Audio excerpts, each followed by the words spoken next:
buenas tardes para todos. Doctor Ernesto está con nosotros acompañándonos el día de hoy en nuestra nueva sesión de Venga, Conciliemos, nuestro programa también estrella junto a Arbitraje al Aula y también Arbitraje Social al Aula, que lo tuvimos este año con el Ministerio de Justicia y del Derecho. También estamos pendientes de ADN, de la amigable composición, y bueno, ahí ustedes estarán pendientes y conociendo toda la información de nuestros eventos del centro, que cada día pues traemos más cosas para formarnos y seguir conociendo todos los métodos de resolución de conflictos o controversias. Nos acompaña hoy el doctor Ernesto Vázquez Lucignani, conciliador, árbitro, mediador y por supuesto docente de nuestros programas desde hace ya muchos años. Incluso pues para contarles, nosotros fuimos compañeros en el estudio del diplomado de conciliación por allá en el año 2005, sin hablar mucho de edades y de tiempos. Los saludo a todos también muy efusivamente el día de hoy desde el centro, pues agradeciéndoles estar aquí, y sé que como vamos a tener estos videos siempre en nuestro listado de YouTube, en nuestra página web y todas las redes pues de la Cámara de Comercio de Bucaramanga, que es nuestra entidad promotora, y nuestros listados, pues vamos a tener también este episodio que para nosotros pues es de gran relevancia. Ernesto, hace unos años ya, 2019, se expide la ley 1996 y nos trae varias cosas que era importante para nosotros, ¿no? Y establece un régimen para el ejercicio de la capacidad legal de las personas con discapacidad mayores de edad. Digamos que esto trajo varios cambios, todavía estamos aprendiendo mucho de esto, todos los centros de conciliación del país, y sé que es importante la charla que vamos a tener el día de hoy. Entonces, doctor Ernesto, bienvenido. Para mí siempre es un gusto acompañarnos y hablar de estos temas. El objetivo de Venga, Conciliemos partiendo desde un punto de vista de acercamiento frente a los temas y de alguna manera sembrar esas semillas sobre asuntos importantes e interesantes. En la tarde de hoy pues vamos a conversar un poquito de los acuerdos de apoyo. Ya la doctora Carol nos hacía una pequeña introducción, advirtiéndonos del tema de la ley 1996-2019, la cual fue reglamentada por el decreto 1429-2020. No sé si están viendo la diapositiva, ¿me escuchan bien? Sí, claro. Bueno, muy bien, perfecto. Lo primero que yo quiero hablar en cuanto a estos temas de acuerdos de apoyo es que esto significó de alguna manera una reflexión muy importante. Para mí personalmente, el encontrarme con estos medios y con estos cambios, me presentó algo como lo que les muestro en esta diapositiva. En un bosque ustedes encuentran cosas como este. Miren, hay árboles grandes, unos más verdes que otros, hay unos que tienen flores de un color, otros de otro color. Aquí le recordaría yo los colores de muchos árboles especiales. Recuerdo en mi infancia los guayacanes amarillos en Bucaramanga. Todas ellas diferentes, todas ellas con unas características diferentes. Fíjense las personas, ¿cierto? Hay algunos que les gustan los sombreros, hay otros que no, hay unos que usan gafas, hay otros que tienen algún tipo de instrumento que les apoya, como las gafas, pero insisto, algunos necesitan sillas de ruedas, personas que los acompañan, tienen dificultades porque no tienen una buena opción, una buena audición. Y todos hacemos parte de lo que es este sistema o este ecosistema de la sociedad. Así como ese ecosistema de la naturaleza, todos estamos ahí. La normatividad que teníamos vigente para manejar esas diferencias, cuando las diferencias eran muy significativas, muchas se acercaron en una época a la eliminación. Yo no sé si algunos de ustedes han leído historias de cómo cuando las personas, las madres, tenían hijos con dificultades, los llevaban y los desaparecían. Muchas historias de esas están escritas en Europa, probablemente no escritas, pero sí existieron en nuestro país y durante mucho tiempo se vivieron. Fíjense que hoy día nada más hay una de las causales para la posibilidad del aborto, que es la existencia de situaciones de enfermedades graves. Sin embargo, la historia de estas personas o de las personas con dificultades que llegan a sobrevivir a estas dificultades, o mejor, la disposición que la ley hoy nos dice, hombre, esto ha cambiado dramáticamente. La situación de las personas con discapacidad hoy es muy diferente de lo que fue hace 200 años, es muy diferente de lo que fue hace 100 años, y es muy diferente o ya se consolidó como una situación completamente diferente hace más o menos 20 años, 25 años, donde ya hemos podido encontrar que las personas que tienen una discapacidad, bien sea cognitiva, bien sea en naturaleza física, están en nuestro entorno como parte del mismo para que nosotros compartamos con ella la vida. No sé para ustedes, pero para mí el encuentro, por ejemplo, con personas con síndrome de Down siempre es una alegría especial. A mí me parece que estas, así como vemos los árboles en este bosque con flores, me parece que las personas con síndrome de Down tienen un halo especial. Hay muchas otras personas y ya las vemos cada día más y cada vez se muestran más con diversos tipos de dificultades. Vemos videos, vemos una cantidad de medios que han podido ubicar a estas personas dentro de nuestro entorno con una posibilidad de desarrollo y con una necesidad de reconocimiento por parte de cada uno de los miembros de la sociedad para poder hacer cosas.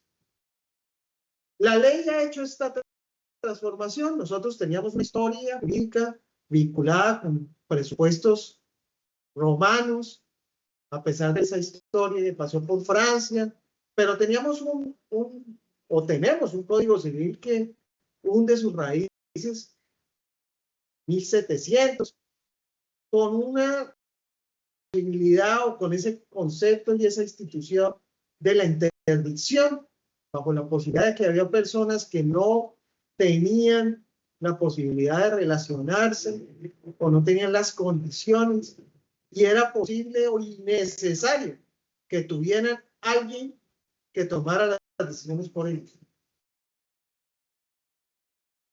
Esta situación cambió, como lo decía la doctora Carol hace un momento. La ley de 1996 hizo ese cambio.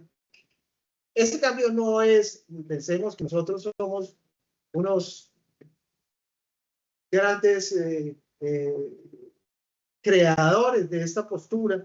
Por el contrario, esto es una postura que viene desarrollada o llega a nosotros después de 15 años más o menos, y si les digo tal vez 20, de tener una promoción, un empoderamiento de las personas con discapacidad para buscar que no tuviesen que tener sus decisiones, estar sometidas o para lograr sus fines dentro de la sociedad, tener a alguien que las representara, que a veces además no tenía en cuenta sus deseos para tomar las decisiones.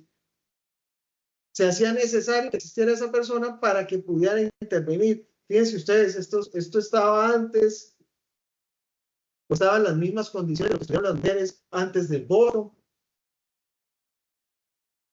No tenían absolutamente ningún tipo de derecho, ni lo podrían adquirir una vez llegaba la interdicción a sus vidas. Esos modelos que existían para ese manejo, había unos modelos, primero este que los ocultaba, que llegaba hasta prescindir de su existencia física o jurídica. El Código Civil lo planteaba el Código Civil. Y ese manejo clínico que simplemente era darles medicamentos como tal, y ya, entonces se trataba como una enfermedad, y así debíamos hacerlo. Hoy el modelo que estamos viviendo es un modelo social, un modelo donde reconocemos quiénes son estas personas y reconocemos un rol de la sociedad frente a ellos. Nosotros tuvimos una ley también 1618, 2009, donde se inició con este camino para reconocer a estas personas como un objetivo de la protección social. Es necesario a través de esta, o llegó a esta convención en 2011, o se ratificada en 2011 por nosotros de la ONU, donde ese objetivo social fue una imposición a los estados para mejorar la condición de estas personas. Yo estaba mirando, por ejemplo, en estadísticas hace un rato, y miraba, hay reconocidos en Colombia el 2.5% de la población reconocidos y registrados con discapacidad. Sin embargo, hay otros estudios y otros manejos que hablan de alrededor de un 5 o 6% de la población con discapacidad, y algunos anuncian que puede llegar a ser el 10% de la población. Si habláramos de 30 millones de colombianos, estaríamos hablando, sí, por pronto más, 35 millones de colombianos, y hablamos un 10%, habrán 3,5 millones de personas con discapacidad. Esto puede ser una población que no es activa, pero a la vez sí lo es. Y volviendo a las figuras que les presentaba inicialmente, existen para dar diferencia a la sociedad y generarle más humanidad. Yo creo que cada recuerdo que nosotros podemos tener de encontrar personas con discapacidad es darnos la posibilidad de ayudarlos.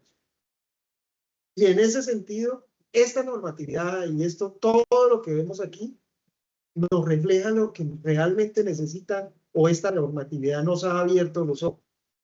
Todas las personas tienen derecho a tomar decisiones sobre su vida, incluso si necesitan apoyo para hacerlo. Este cambio de escenario nos recuerda que todos tenemos debilidades. Muchos, y los abogados que estamos aquí sentados, sabemos que las personas nos buscan porque consideran que necesitan un apoyo. Y necesitan un apoyo jurídico, una persona que haya estudiado derecho, que les pueda dar, mostrarles un camino que el derecho ha desarrollado a través de la historia para la protección de sus derechos y cómo son sus derechos en este momento. Así pasa con estas personas. Ellas necesitan eventualmente de personas que puedan apoyarlas. Y allí es donde aparece esta normatividad de manera muy especial. Y, por supuesto, esta capacidad o esta a través de los conciliadores, los notarios y, por supuesto, cuando se requiere del juez. Hemos tenido, o les he comentado cómo es esta circunstancia. Yo no sé si ustedes ven. ¿Está mejor así? ¿O estaba antes aquí algo dentro de la diapositiva? Está solo la diapositiva, ¿cierto? Sí, está solo la diapositiva. Gracias. Entonces, el tema de lo que interdicción antes, pues simplemente era una solicitud que hacía una persona, se consideraba como relacionada o podía estar relacionada o no, sí o no, con la persona de discapacidad, y pedía ante un juez que declarara la interdicción de una persona en virtud de sus condiciones físicas, mentales,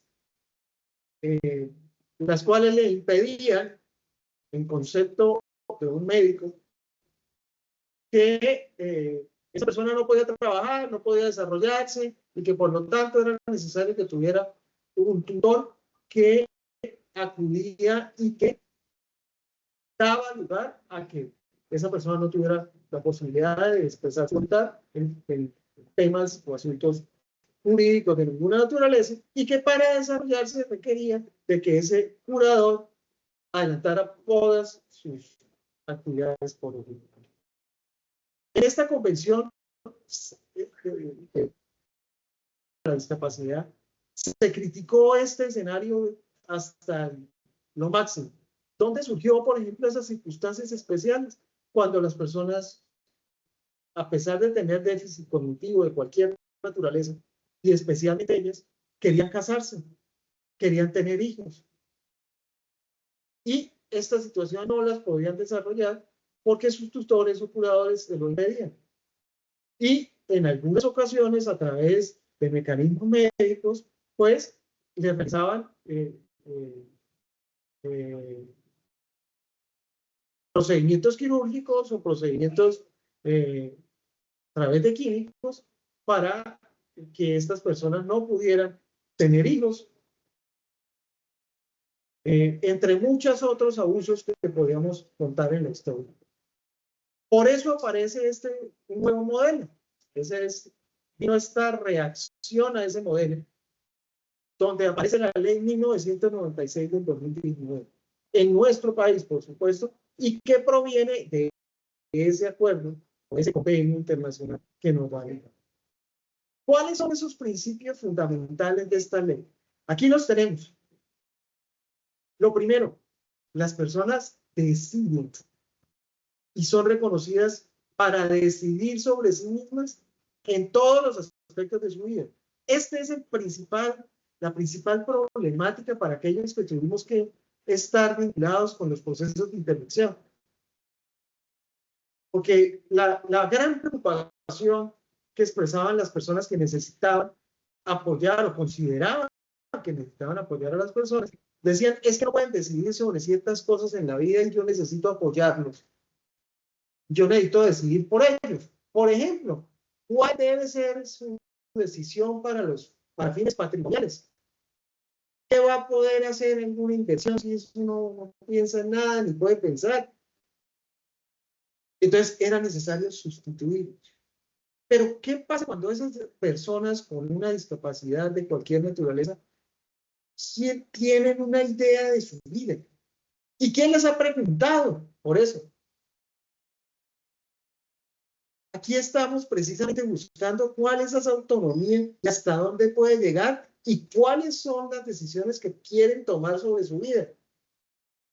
Yo en alguna de estas reuniones con personas que han requerido y que hemos realizado estos acuerdos, recuerdo especialmente a un muchacho de mediana edad, 25, 30 años, que su papá había logrado a través del gusto que tenía él mismo por montar en bicicleta, que él, con una discapacidad cognitiva bastante importante, realizar ese ejercicio permanentemente. Salían con el papá cada tercer día, cada 2 días, a montar en bicicleta con un grupo aquí en Bucaramanga, en Florida. Y tenían un grupo importante, y ellos iban con su papá, salían a montar, tenían varias rutas, y eso hacía parte de la vida muy importante de esta persona que les estoy diciendo. Su capacidad era cognitiva, entonces, pues, su relacionamiento era bastante difícil. Falleció el papá, y en su familia nadie practicaba el ciclismo como el papá. Dentro de las reuniones que tuvimos, su red de asistencia era muy buena. Tenía red a través de sus hermanos, estaba la mamá, pero la problemática que tenía realmente era montar bicicleta, porque para él eso era muy importante. Y una de las necesidades, o el único de sus hermanos que tenía como la posibilidad, no porque él lo hiciera, sino porque tenía un grupo cercano de ciclistas, él vivía en las afueras de Medellín. No estoy seguro, no me acuerdo ahora del nombre, pero vivía en Medellín y vivía en las afueras, y había un grupo importante, o había hecho contacto con un grupo de personas que venían de Medellín o que ahí mismo en el pueblo montaban en bicicleta, y era factible para él hacer eso. Y entonces en las indagaciones que hacía sobre esa autonomía de esa persona, sobre qué ella hace de su vida, pues es parte fundamental de lo que él quería. De no haber sido así, yo creo que no había forma de hacerlo. Y pues era una dificultad grande hacer todos los cambios que necesitaban para trasladarse. Esa fue la razón del fundamento de pedir que existiera un acuerdo para lograr que su hermano le pudiera apoyar el desarrollo de sus actividades allá en ese ese lugar de Medellín, porque no tenía pues la seguridad social le ponía algo de dificultades, tenían que hacer el cambio o constituirle una cuenta bancaria para que le consignaran los dineros de la pensión de su papá, bueno, una serie de trámites concretos, y por eso la solicitaban. A mí me pareció muy bonito esto, que realmente toda la familia se había conocía primero de la circunstancia y todo eso por su hermano, y que habían organizado todo para que él pudiera continuar y desarrollar ese gusto especial que ya tenía por manejarse en bicicleta. Casi que con esto que les acabo de contar, les puedo decir que están resumidos la mayoría de los principios de interpretación de la ley. Fíjense ustedes, porque si los han venido leyendo mientras hemos venido conversando, fíjense que allí encontramos todos. ¿Qué necesitamos reconocer de las personas que acuden o que necesitan apoyo dentro de un momento dado? Que ellos puedan tener esa decisión de hacerlo, de qué quieren hacer, que puedan expresar esas voluntades, esas preferencias, y que puedan buscar que su entorno se las respete. Y su entorno íntimo a veces es la dificultad, pero muchas veces el entorno también es el social. Entonces allí en ese entorno social es donde hay necesidad de buscar cómo hacerlo. Nosotros vamos a ser instrumentos, como conciliadores lo somos, como notarios, y eventualmente el juez también cuando tiene que intervenir para poder lograr ese objetivo. Hay personas que realmente por su condición, la mayoría les tiene miedo, no tiene posibilidad de conversar con nadie, y hace falta que alguien, o haya un grupo, o haya un espacio que le permita darse a conocer, que su familia no lo constituya en dejarlo en un cuarto, que habiendo logrado sacarlo de su cuarto, dentro de su barrio, no se constituya en una persona a la cual consideren peligrosa. Hay cosas que también de los libros y de la historia, donde personas que tienen, por ejemplo, esquizofrenia, fueron consolidadas durante mucho tiempo como personas peligrosas para el entorno, peligrosas para las otras personas, podían tener la posibilidad de ser marginadas y sirvieron de base para libros y para personas que tuvieron unas condenas diferentes dentro del derecho penal. Todas ellas buscan, o esta norma busca precisamente reconocer cuáles son esas dificultades y cómo enfrentarlas. Yo tuve oportunidad de ser parte de grupos para apoyo, por ejemplo, de ese tipo de personas, y conocerlos un poco, no tanto de hacer parte, pero sí de conocerlos, y encontrábamos que hay mamás y familias que han logrado que esas personas puedan trabajar. Y eso hace 20 años era imposible, pero logran trabajar, logran manejar su entorno, pueden manejar las personas con las que se relacionan sin mayor dificultad.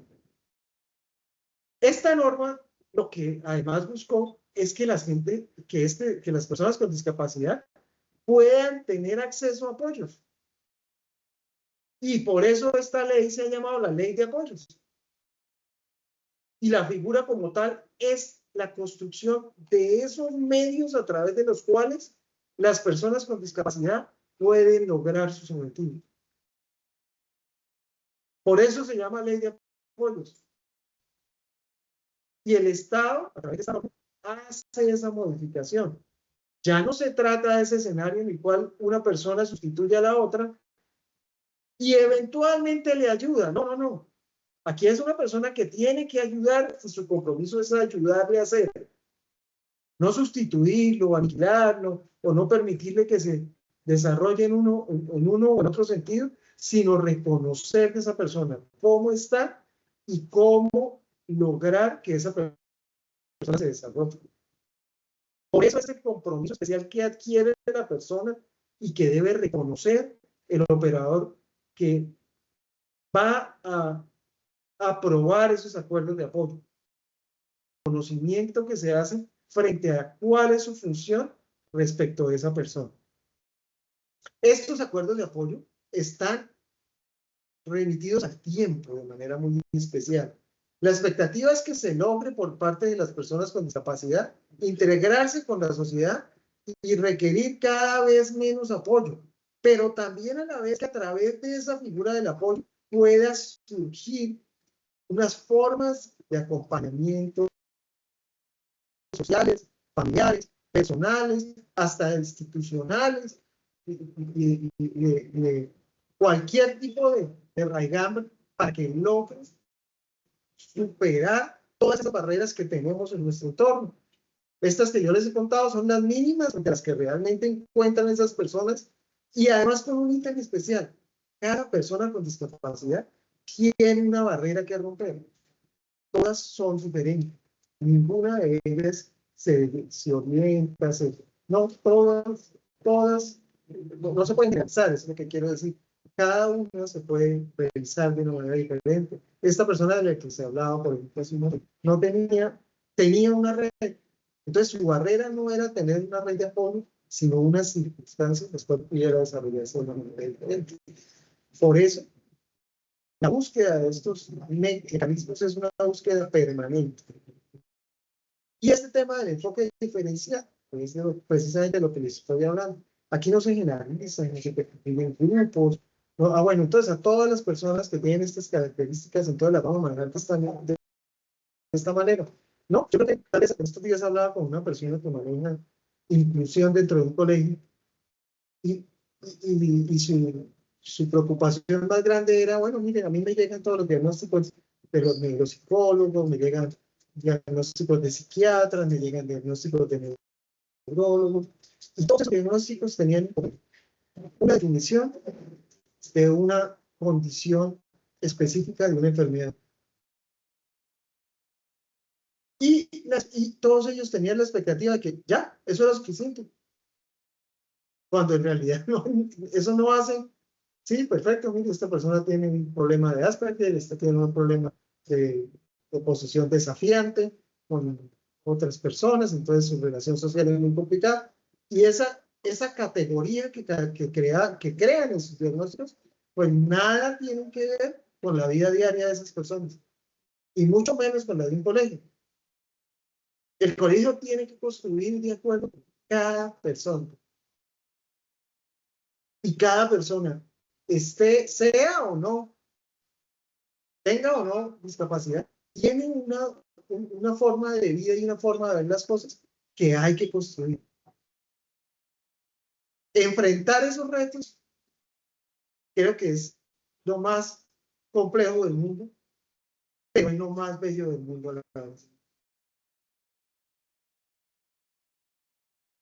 Fíjense ustedes cómo vamos caminando aquí de esos dos caminos, lo que era la interdicción y lo que es la figura del apoyo.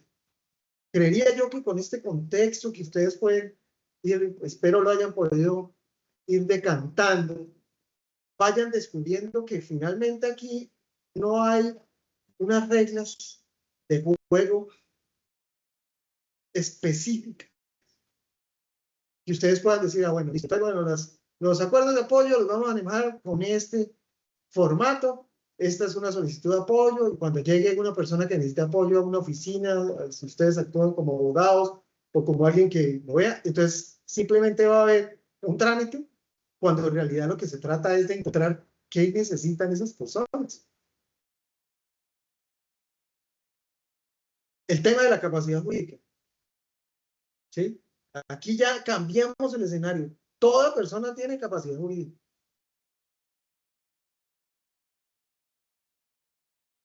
La interdicción judicial como tal no existe. Hay personas que tengan una dificultad. Las personas con discapacidad pueden decir todo. Pueden solicitar un apoyo también, pero lo pueden hacer. Cuando tienen voluntad y capacidad, se sienten capaces, pues. Yo me acuerdo mucho de la ley 1618, porque tuve una contraparte que era una persona que había tenido un accidente de tránsito y antes de tener el accidente de tránsito tenía un diagnóstico ya importante porque había sido retirado por un cuerpo de la policía o algo así, y había tenido, y con ocasión del accidente había tenido un problema, un impacto en la cabeza supremamente fuerte, y tenía ya un diagnóstico que le habían hecho en que no tenía la posibilidad, y no lo vine a conocer sino hasta que presentaron la demanda civil, pero antes de las negociaciones que hicimos dentro del contexto del proceso penal y conversábamos con él tenía un problema y es que no tenía manejo de la memoria a corto plazo. Entonces la memoria a corto plazo le impedía a esa persona recordar lo que habíamos hablado en la misma conversación. Yo decía, pero este hombre me está tomando el pelo. Yo le hablaba, bueno, mire, usted ha tenido esto, mire, usted me dijeron que usted estaba pidiendo 500 millones de pesos, pero eso es demasiado largo, demasiado grande, eso no puede ser. Y él me decía, bueno, sí, de pronto sí, podía ser mucho, no sé qué. Sí, mire, regresemos, de pronto 150, 200 millones. Y a los 2 minutos me volví a hablar del tema de los 500 millones, o 400 millones, o me volví a hablar de 600 millones. Yo decía, esto es increíble. Pero eso pasa. Y entonces allí es donde aparecen las personas de apoyo. En este caso en concreto, fíjense ustedes, apareció un niño. Y en ese momento, no habiendo salido esta ley, el mismo bienestar y el mismo juez acudió a su presencia y a su vinculación dentro del proceso para que lo apoyaran. A mí eso me pareció una decisión fantástica y me abrió el espacio para pensar en esto, aún antes de conocer todo este camino que ya se había avanzado. Estoy hablando más o menos como el 2012 tal vez. Ya había avanzado mucho este convenio, sin embargo yo no lo conocía. Vine a conocerlo después y hablar de este tema con ocasión precisamente de ese caso. Ese es el camino que venimos a recorrer. Una diferencia que me parece a mí muy clara, muy importante es esta. Nosotros tenemos que tener y poder romper ese escenario para decir cuándo se tiene capacidad física y cuándo se tiene capacidad mental. Porque debemos romper, de las primeras cosas que debemos romper en esto, es eso, saber cuándo es que se tiene capacidad mental o capacidad jurídica. Capacidad jurídica, como ya vimos, es absolutamente plena y permanente. La capacidad mental es otro tema. Cuando las facultades cognitivas, psicológicas, impiden a una persona hacer o darse a conocer, dar a conocer su proyecto de vida, su voluntad, lo que quiere hacer. ¿Cuándo pasa eso? Puede pasar por razones médicas, por condiciones especiales de las personas, como se hablaba en el Código Civil, de aquellos que eran sordos, que eran personas con dificultades para expresarse o no la tenían.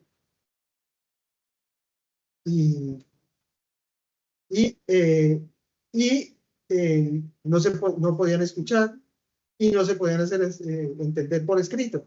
Entonces, estas personas pueden tener esa disminución, esa falta de capacidad para que podamos conocer. Y hay dos situaciones. O nos esforzamos y le damos a esa persona la capacitación para que lo logren. Si lo podemos hacer, si están en edad, si no lo están. O les apoyamos encontrando cómo hacerlo a través de otras figuras, las imágenes, bueno, cualquier otra forma, pero la capacidad física jamás se pierde, la capacidad mental sí.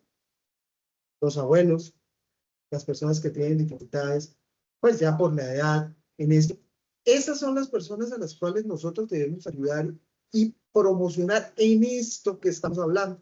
Las personas que manejan problemas de familia tienen una... Sí, esto que trabajarlo de manera importante. El rol del Estado es que los apoye. Y la forma de apoyo concreta que tenemos son en principio los acuerdos de apoyo. ¿De dónde provienen estos acuerdos de apoyo en concreto? de la voluntad de las personas. Eso es lo primero que tenemos que tener en cuenta. Para que una persona pueda acudir a estos mecanismos, es necesario que su voluntad esté presente. Porque ¿cómo o cuál es ese primer paso que tenemos?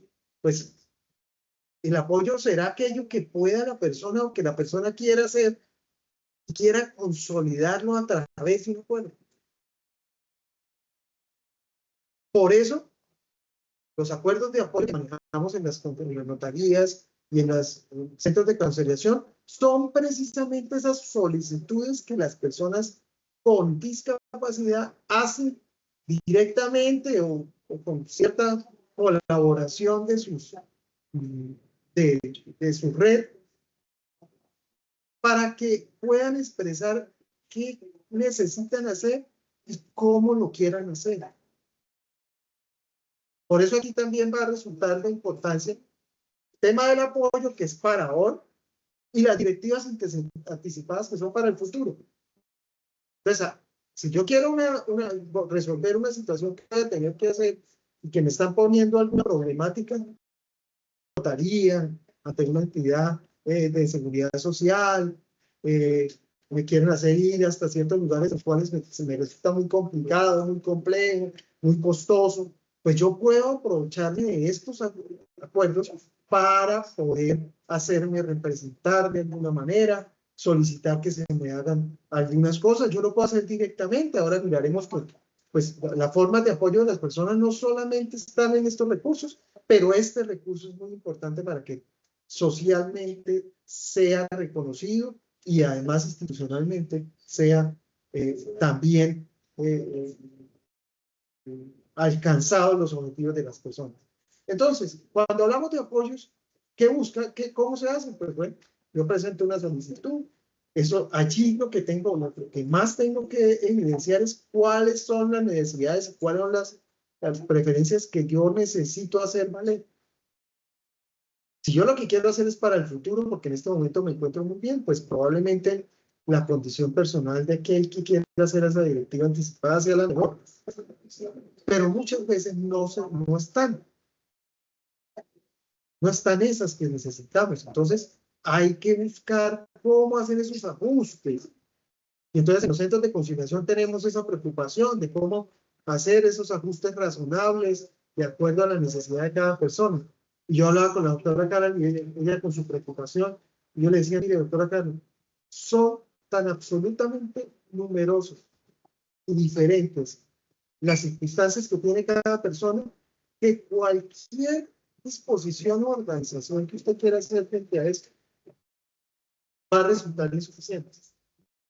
Hay algunas comunidades muy concretas que sí, realmente pues ya las tenemos muy identificadas, como son las personas que necesitan o requieren acceso físico. Entonces, para todas aquellas personas que están en silla de ruedas, que tienen problemas que necesitan rampas para su desplazamiento, y hemos encontrado que las rampas son una opción muy importante y muy buena para esas personas. Pero la mayoría de los casos requieren cosas diferentes. Por ejemplo, piensen ustedes en la posibilidad de personas que no pueden hacerse entender claramente, requieren leer, requieren que alguien les sirva de intérprete. Todas ellas pues requeriría que nosotros tuviéramos ese recurso. ¿Y ese recurso cuándo lo necesitamos tener? Pues cuando aparezcan estas personas. Entonces, no hay que tener temor en cuanto a recibir este tipo de trámites por no tener los ajustes razonables presentes e inmediatos en ese momento. ¿Qué mecanismo me parece a mí que ha logrado mucho éxito en la Cámara? Cuando se reciben estos temas, esta solicitud, se pregunta por las necesidades especiales de las personas que lo solicitan.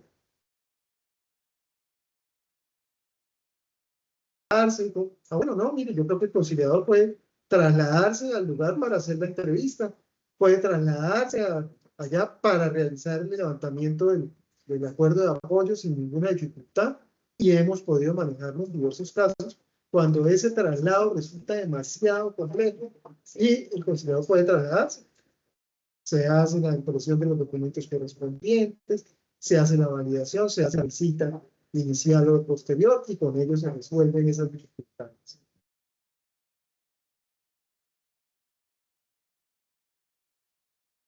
Les he venido hablando de este rol que tenemos nosotros como operadores jurídicos. Yo creo que se las he advertido, aquí simplemente vuelvo a reiterarlas, que las tienen en cuenta.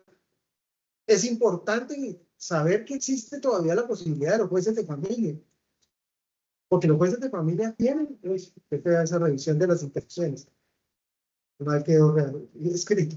Pero esa revisión de las interdicciones y las demandas de administración de apoyo son un elemento muy importante porque llegan circunstancias y cuando nosotros, dentro de los notarios, dentro de las notarías o dentro de los centros de conciliación, no podemos verificar la voluntad libre e informada de la persona que solicita el apoyo, bien sea directamente por las personas que la atienden, no podemos formalizar los acuerdos. Tenemos que negar en un momento dado un acuerdo de apoyo porque no hay acuerdo de apoyo, no hay voluntad reconocible. Y en ese sentido es necesario acudir a los jueces de familia para que ellos identifiquen dentro de sus facultades, con su capacidad, con las pruebas correspondientes, con interrogatorios que practiquen a la familia, a su red de apoyo, con la prueba importante que requieran aquí, ellos sí pueden hacer y tomar decisiones de ese nombramiento de esa persona. Entonces, eso es muy importante. Y a nosotros y a todos, capacitarnos en este tema. Porque todos estamos comprometidos como sociedad en saber que hay personas que requieren un apoyo. Y que estamos comprometidos a esa es la circunstancia especial. Y todos, pues, formarnos en estas áreas, como de alguna manera todos los que vayan a leer hoy, los que están viendo, los que van a ver esta charla posterior. Entonces, ¿en qué terminamos? ¿Qué es el acuerdo de apoyo? ¿Sí?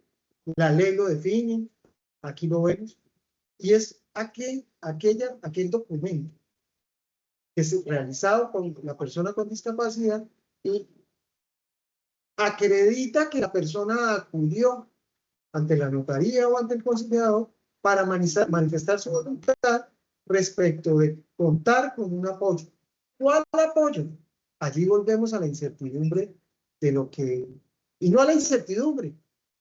La persona que necesita un apoyo tiene la posibilidad de darnos y debe hacernos tener esa capacidad para darnos la instrucción de qué necesita, para que logremos ese acuerdo. A eso llegamos nosotros como conciliadores para poder entregarles a las personas lo que necesitan en un acuerdo de apoyo. Tendremos el alcance, la posibilidad de darle ese apoyo a esta persona, de levantar el documento como tal y podrá esta persona con ese documento acudir allí. Hay una preocupación grande aquí que es ese tema de suplantación, de manipulación, pero de eso se trata nuestra labor, de encontrar que no hay manipulación y de que no hay esa sustitución plena de la voluntad.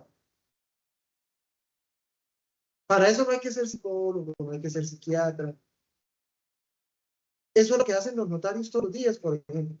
Y nosotros como conciliadores encontramos, y la ley nos ha facultado para eso, para que nosotros nos acerquemos a las personas y encontremos y desentrañemos su propia voluntad, si es posible hacerlo.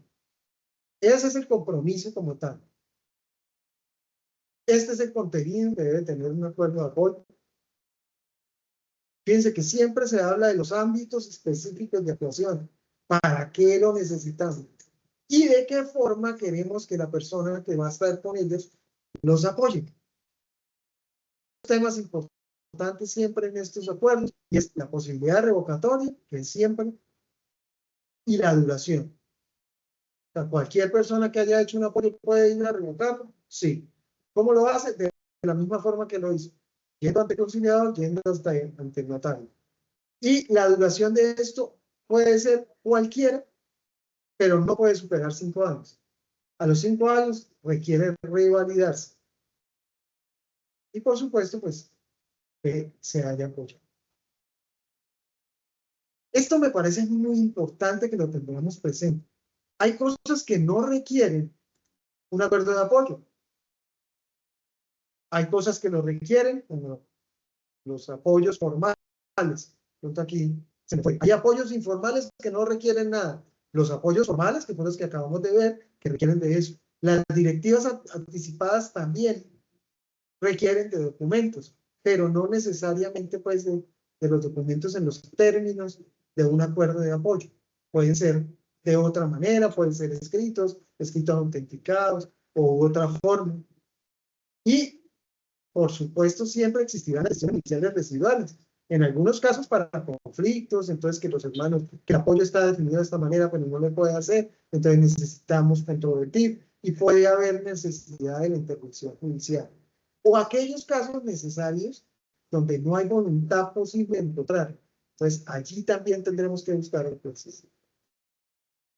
Estos procedimientos, ya dada lo avanzado del tiempo, pues ustedes los encuentran en la ley y en el decreto reglamentario que ya citamos, pero fundamentalmente están orientados desde el punto de presentar una demanda, a juntar la prueba especial que es la valoración de apoyos, que se requiere exclusivamente para los trámites de asignación de apoyo judicial, y es una prueba muy bonita, que haya una valoración de la red de la persona, su condición física, mental, sus deseos,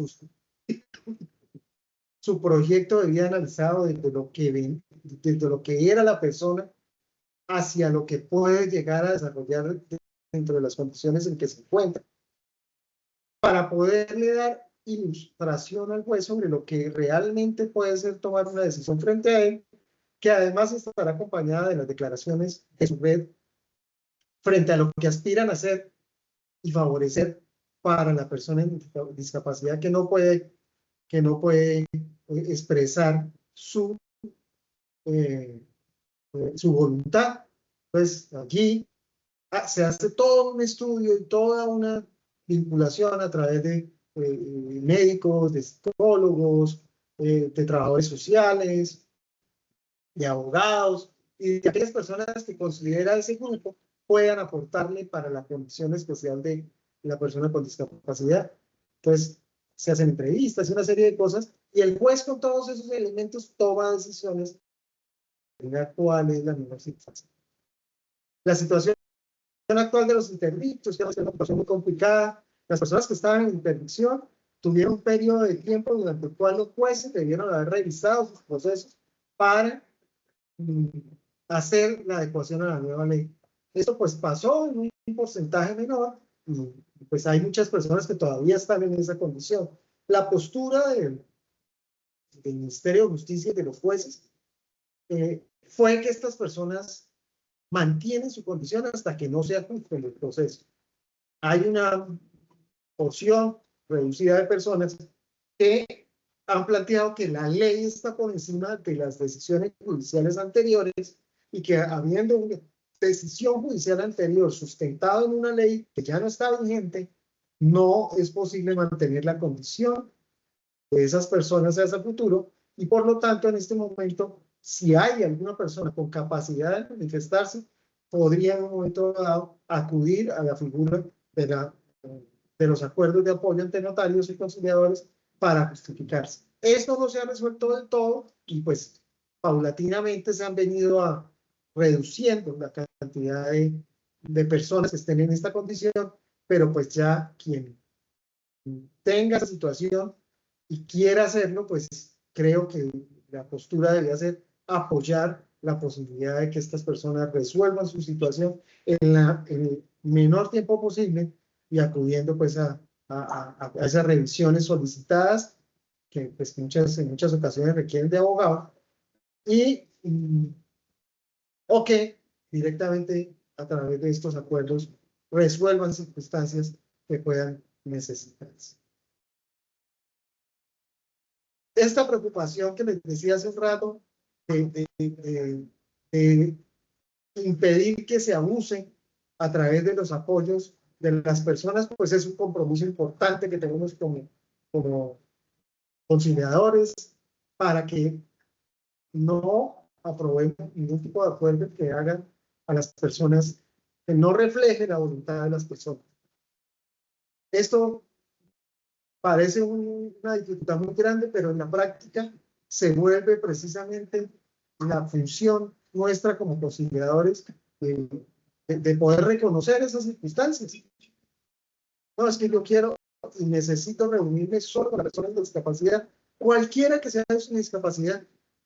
No hay que tenerle temor a reunirnos con personas que cognitivamente tengan dificultades. Ellos pueden expresar algunas cosas. Yo he podido hablar, por ejemplo, con personas que tienen afectaciones relativamente importantes y realmente su expresión frente a lo que quieren hacer de su vida y de sus cosas, y la persona que me quiere que los apoye y los ayude para tomar esas decisiones, generalmente sí está muy claro. La conclusión de esta charla que yo quiero hacerles a ustedes, en mi percepción, es que más que una dificultad de tipo legal, lo que más tenemos aquí, nosotros como operadores en la ley tenemos todas las herramientas que facilitan la posibilidad de hacer las cosas. Pero el reto real que tenemos aquí es un reto cultural. Lo más difícil para mí ha sido tratar de hablar con abogados que han manejado el tema de la interdicción durante mucho tiempo y con las personas que a través de la interdicción esperaban recibir esa posibilidad de manejarle todas las cosas para que el hijito estuviera tranquilo y no sufriera nunca más en la vida. Ese hijito no tiene que sufrir, es el reflejo de que el hijito no tiene nada que decir en el mundo. Y eso es lo que culturalmente hay que romper cada vez más, hacer más inclusivas a las personas con dificultades, con discapacidad de alguna naturaleza. Yo trataría de llamarlo con personas con diferencias.